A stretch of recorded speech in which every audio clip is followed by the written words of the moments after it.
Now, YouTube says that they are taking down 100,000 videos and 17,000 channels for violating hate speech policies.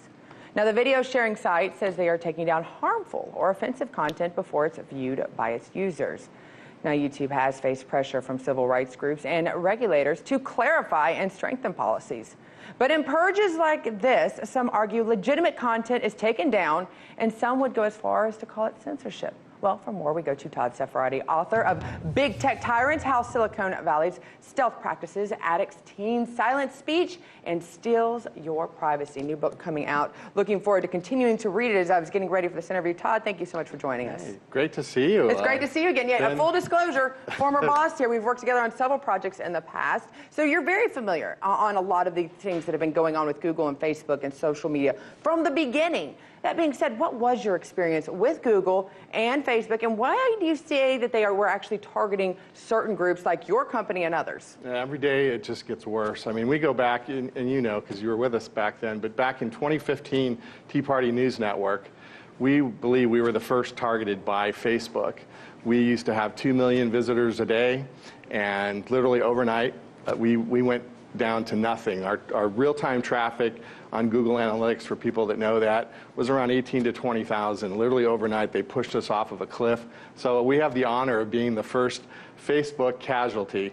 But it goes across all big tech. You're right. Google, now with the purging, you know, Google owns YouTube. They're purging, you know, not just conservatives, but people they don't like, based on what the new coin word is hate speech.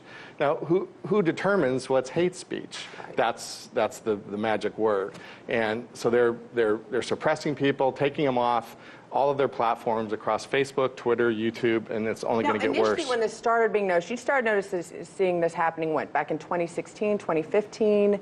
2015 is when we got hit. What was their initial response when you came to them with this problem? We had a rep, you know, they're very nice. You know, we had a rep at Facebook, and they said, oh, it's not us. We've investigated, and no, it's not us. And we hired hacking consultants. We thought we may have been hacked, but we had a target. We were the Tea Party News Network, so they had an agenda to get rid of us. But as you know, a lot of our friends have slowly been either gone out of business.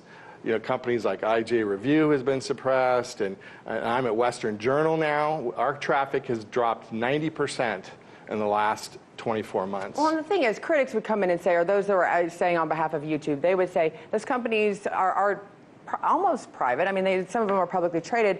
It's their product. They can do whatever they want to with them. What responsibility do they have to you, the consumer? You don't have to use it. That's like saying AT&T is a private company, in which they are, but AT&T and Facebook and Twitter, they hide under this federal statute called Section 230 of the Communications and Decency Act, which protects them against lawsuits, which publishers don't have. If they want to be a publisher, fine, be a publisher. You can censor, you can say whatever you want, but AT&T can't cut off me calling you talking about civil rights or the Tea Party movement because they don't like what we're saying. Well, that's what Facebook, Twitter, Google now are doing. And the flashpoint is Donald Trump got elected.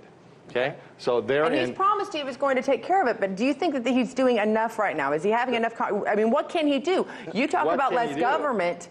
Are you encouraging government to become more involved in regulating these type of industries? You have to understand, these are Apple, I think, crossed the trillion mark. Right. These are like countries. The executive branch can only do so much. We've met with Congress. We've met with the White House. We've given them data. They want our help, but they're limited on what they can do. We don't want regulation. Regulation is not the answer to this. We want to deregulate, which is challenge them on Section 230. In fact, if they go to our website, bigtechtyrants.com, there's a petition on there to get the DOJ and the Federal Trade Commission to challenge them on monopolized and on Section 230. That'll bring them back into the free market and let the free market take care of it. Let other companies come in and build solutions, just like Facebook took down MySpace. It can happen, but they can't have these monopoly advantages. And let's just point out, it's not just conservative groups are saying, it's libertarian groups, even Democratic groups are saying they just, if it's not along with something that is along their ideology, they feel like they're being hampered. That being said, a lot of people say, why don't you just go start your own? Why don't you just go start your own YouTube channel, go start your own? Why have those in response not been successful in starting projects that can be competition? Well, they haven't. First of all, you're right. Senator Warren is actually on board. It's a rare bipartisan thing where both sides, they have their own reasons for wanting to go after But it's the same ultimate goal. big tech. But look at, there's two companies, one called Gab and Parler, that have tried to compete and be an alternative. So what is I call it the big tech cartel.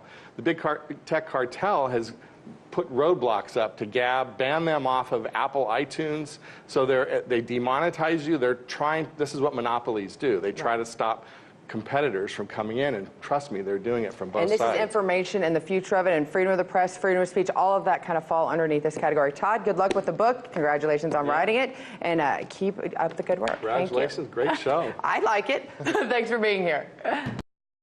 Hey YouTube, thanks for checking out our channel. We hope you enjoyed the video. We have tons of content for you just like this. For more of RT America's one-of-a-kind news and analysis, be sure to subscribe and never stop questioning more.